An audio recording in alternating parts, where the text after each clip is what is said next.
Good evening and welcome for the news on SBC for this Friday evening. The vegetable and fruit market at Roche-Craimont in the vicinity of the butcher's shop Fresh Cuts will be reallocated next year.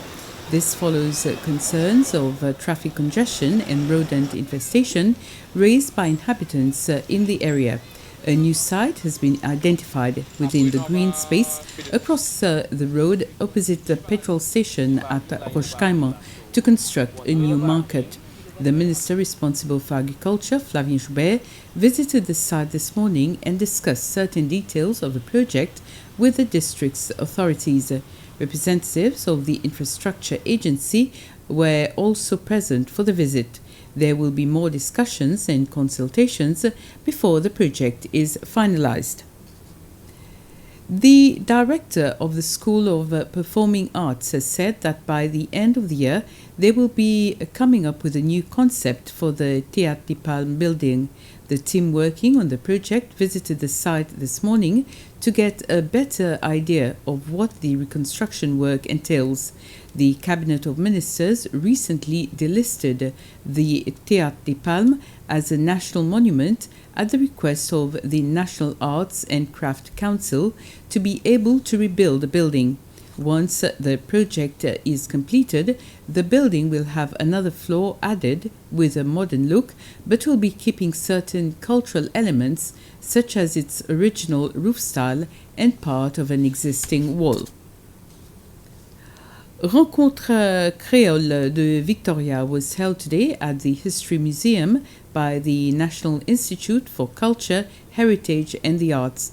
Participants locally and those who followed the sessions online had the opportunity to share and identify the positive values, the human values, in each of the Creole communities and to work on them to become global values.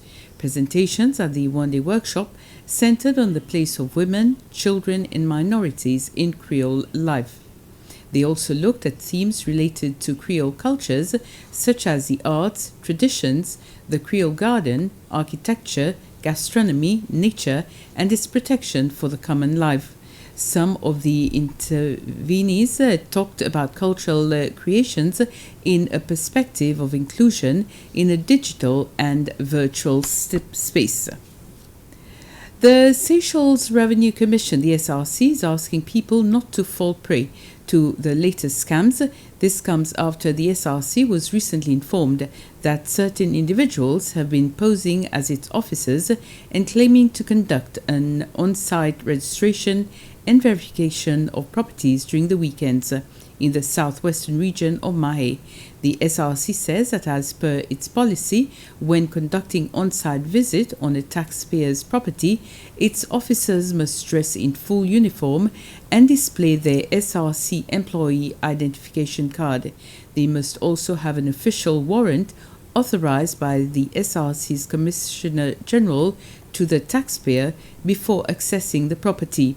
The other scam concerns emails being circulated on a site pretending to be the SRC, requesting taxpayers to click on a link to acknowledge their tax identification number, TIN.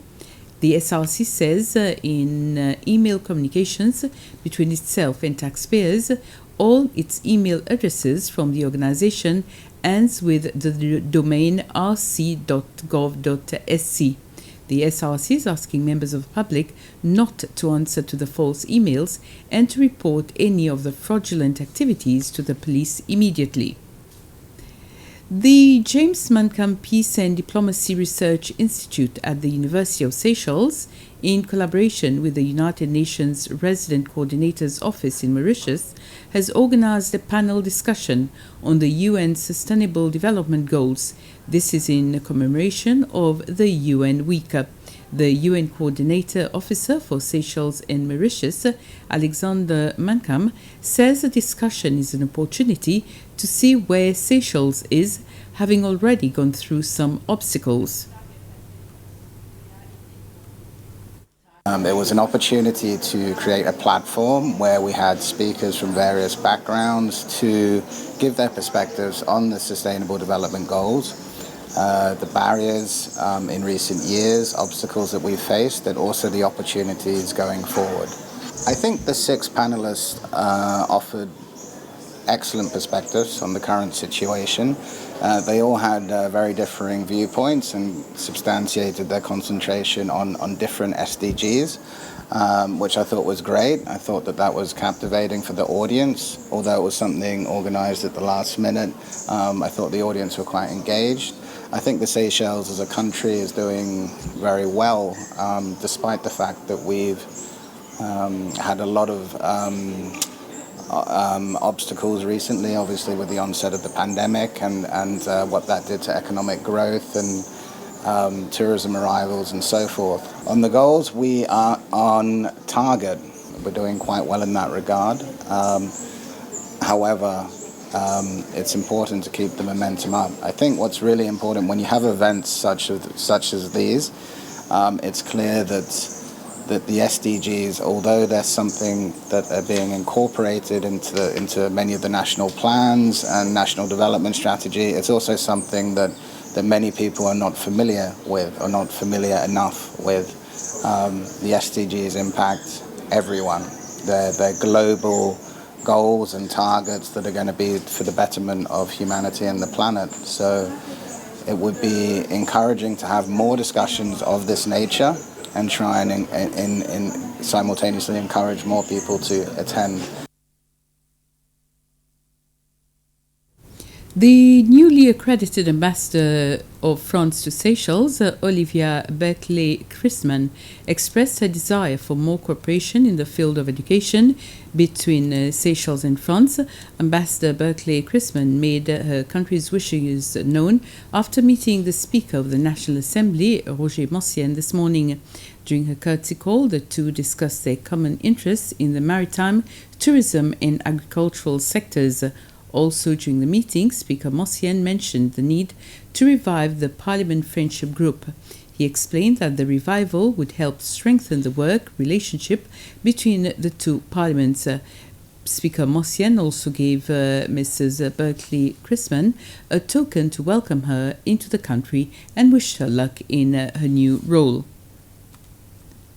A group of young people aged between 15 and 30 are attending a 4-day conference focusing on Seychelles' climate change commitment. The aim of the conference is not only to build capacity, but also to give the youth a voice with the aim of building capacity of finding solutions to the climate change crisis.